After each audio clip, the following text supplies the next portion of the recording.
building.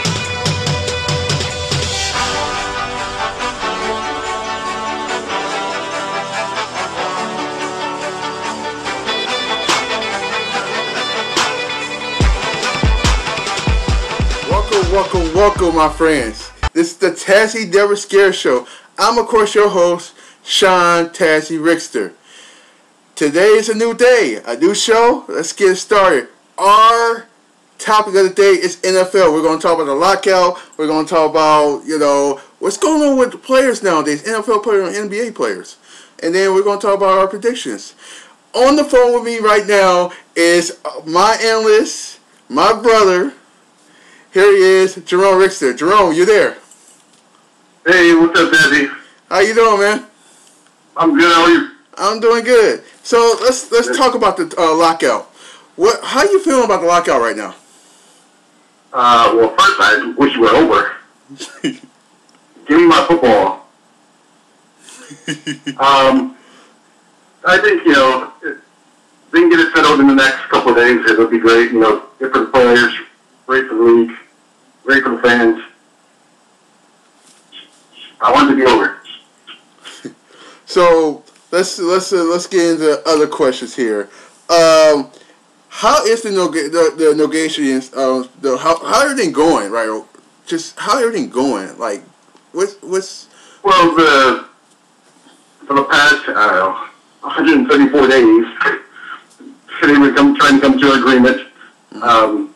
The owners have agreed on their terms and voted, and now they're just waiting for the players to do the same. It's a little more complicated with the players because there's more of them, and not all of them have been part of the process, so they need to get caught up to speed. That's cool. At least everything is this like kind of normal for normal or anything like this. Like like negotiations of like anything. It takes time, right?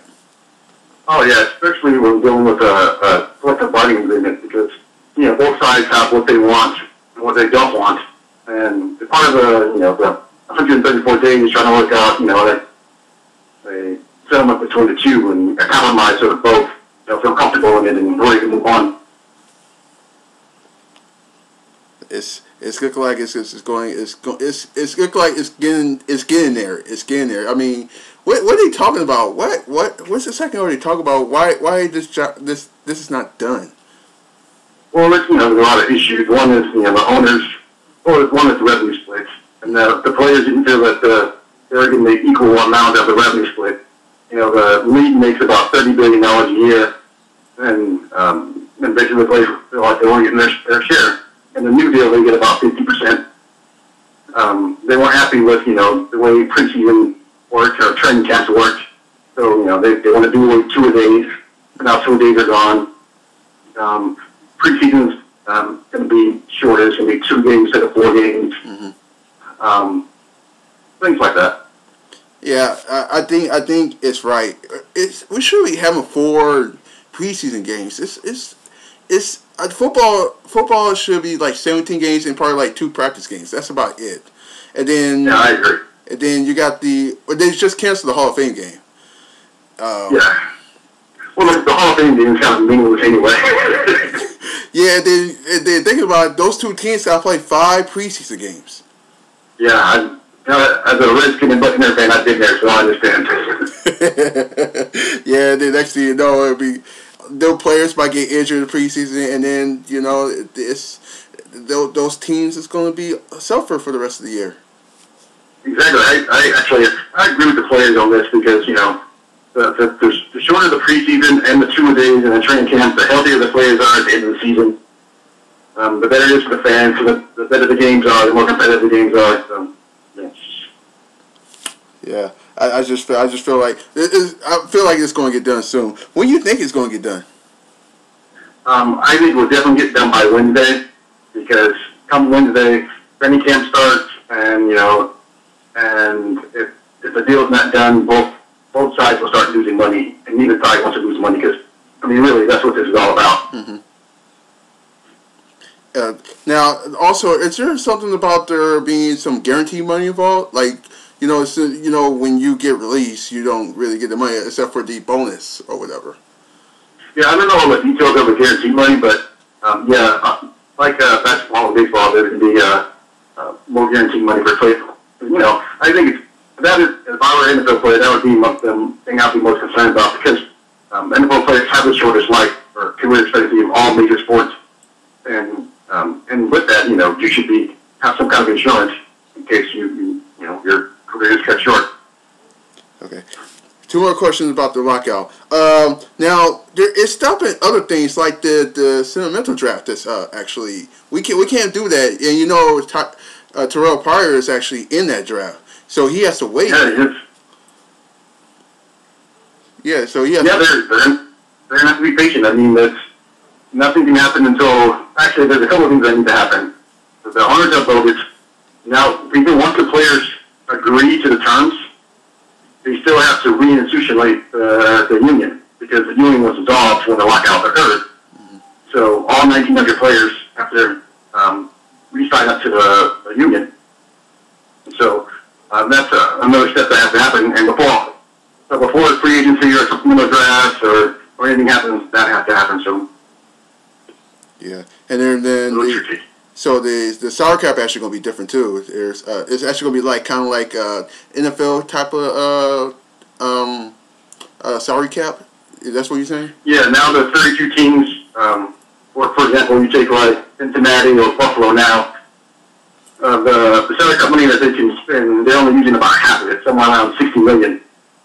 And the new collective bargaining agreement, they'll have to spend at least 90% of their salary cap. So, like I said, like teams like Cincinnati and Buffalo, who really have low salaries, are going to have to spend more money to meet that cap or that requirement, and therefore probably be more competitive because they're going to be getting higher caliber players. Mm-hmm. And that's really what it's all for, is trying to level out the playing field. Yeah. No pun intended. Yeah. Oh, no doubt. So like the Patriots probably going to have to spend more money because they've been doing their team through the draft for like the last 4 or 5 years now. Well, yeah. I mean, even remember Tom Brady was a 6th-round draft pick. Mm-hmm. So they're used to building between a combination of rookies and veterans. But they usually get their veterans on the lower end, so there's less of a cap hit. So they usually don't get the players in the prime. Randy Moss wasn't in his prime. He has been juggled around, and he's happened to have awesome seasons playing with Brady. And even this year, the Patriots, they had the most draft picks in the draft and did a really good job. So it's going to be interesting to see how they get to that number. That is very good all Brady. Yeah, I know, right? He's really the only one we know that's on that team. I really don't know nobody on that team, but yeah, they got a good team, and we'll get into that in a little bit about their predictions and everything. Now, let's get into. I'm gonna call this bad boy segment or whatever. Why is it? Do you got MLB players, then you got hockey players, but that don't get in trouble, but you got NFL players and NBA players that get in trouble? What's going on with that? Well, I mean, as an African American, I can say this. I think part of the problem is that it's just like in the music industry with rappers who come from the inner city. Mm-hmm. Same thing with athletes. Mm-hmm. Athletes, they come from the inner city, and they make it, and all of a sudden they have their have celebrity and money and all the people that they were associating with, when they were in the inner city, are going along with them, and they may not have the head on their shoulders as the player themselves, or actually maybe a bad influence on them.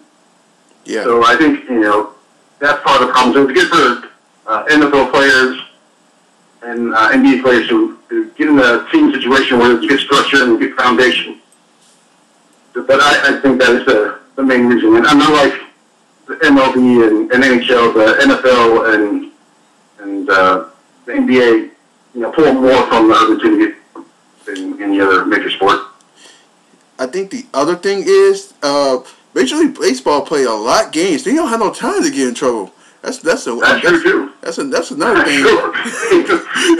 Football players basically, if it's not Sunday or Monday, the rest of the week is open. I know. And NFL players only have what Tuesday and Monday and Thursday. Yeah, Monday and Thursday, and that's it. Yeah, you know. And then you got NBA players. They have what they only like play 3 times a week. Yeah. And then they practice the other days, and then they can do whatever after the practice. So I'm saying that, I'm going to go spend on this. I'm going to go to the club, and then bam, and something happens. Exactly. I mean, I think what I was just saying, I think Michael Vick is probably the perfect example of that. Mm-hmm. You know, I think if, the people he was surrounding himself helped get him into that situation. Mm-hmm. Sure, it was a bad judgment call on his part, but I think it's also the people that were surrounding him. Right. And the same thing, with the late great, and I do mean great, Sean Taylor. So. Yeah, he's a really good player. I think he would have been like the superstar that he should have been.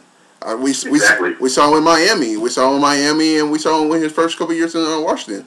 And we saw how he was getting a better person, but it was too late. Exactly. I think if he had been able to mature, he would have been a Palomalo, Ed Reed type.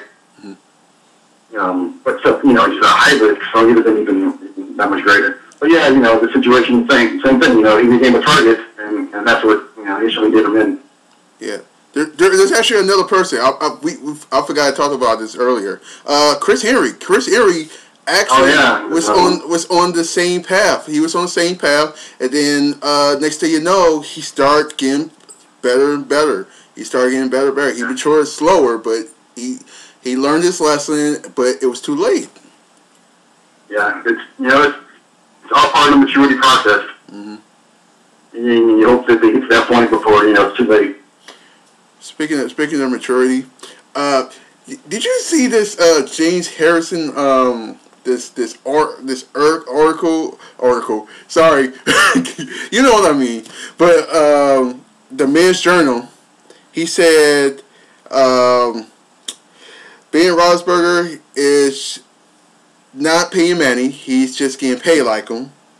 And he also said that Mendenhall, his teammate, said he fumbles a lot, but he only fumbled 4 times last year. Now, if you was a owner, right quick, if you was an owner of this player or this team, what would you do to this player once this lockout is over? Well, probably if I were the owner, as the facility is being unlocked with one hand, with the other hand, I'm filing a fine or suspension order. Mm-hmm. I mean, we were just talking about maturity. I think Jim Harrison has a maturity of a 5-year-old. His comments are things that should be held inside. Mm-hmm. That's a team issue. That's not to be out in Men's Journal on ESPN and USA Today. Right. That should be handled inside. And I don't know really, what his hang-up is. I mean, Ben Roethlisberger got him 2 Super Bowl rings.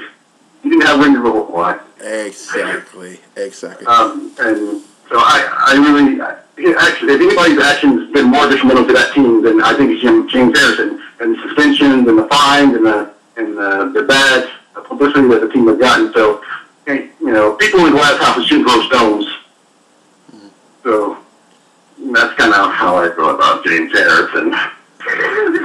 Okay. We're going to continue to talk about this. We're going to come back. We're going to go on a small little break, this 10-second break, and then we're going to continue to talk about James Harrison, and then we're going to talk about the predictions for this year NFL season. Sounds good. So this is the Tassie Never Scared Show. I'm Sean Tassie Rickster, along with Jerome Rickster on the phone. Be right back.